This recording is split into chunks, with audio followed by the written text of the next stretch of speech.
Quelles sont vos recommandations majeures pour que nous progressions en France en matière de diversité dans le monde de l'entreprise? Alors, je crois qu'aujourd'hui, au niveau des directions des entreprises, l'engagement, il est clair. Donc maintenant, il faut qu'un certain nombre d'entreprises et d'institutions rendent cet engagement pérenne. Il faut l'inscrire dans le temps.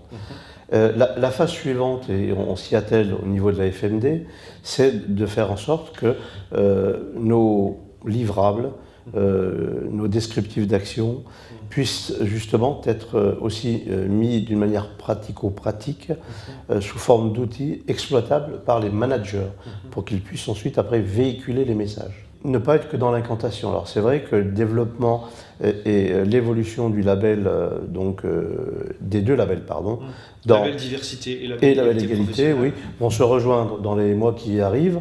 Et c'est intéressant parce qu'il y aura plus de candidats et comme ça, on pourra justement avoir une photographie complète par justement un tiers neutre externe à l'entreprise, justement de l'écart entre l'engagement et la réalité des actions concrètes menées. Il faut surtout faire en sorte que ça soit un projet porté par l'ensemble des parties prenantes de l'entreprise. Nos managers devront être formés.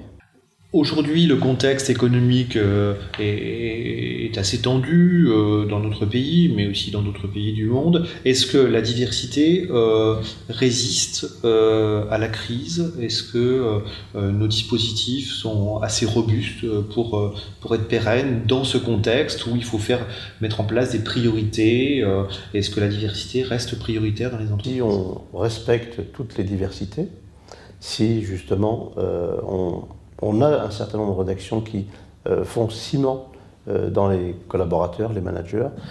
On a en fait des collaborateurs qui sont bien et qui justement sont plus motivés. Donc il y a effectivement un impact, peut-être aussi du côté du client?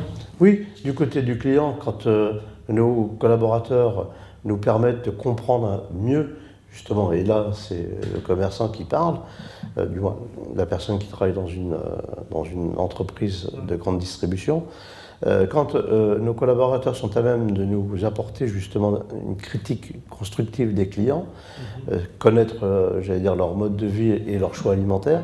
Donc un impact commercial également.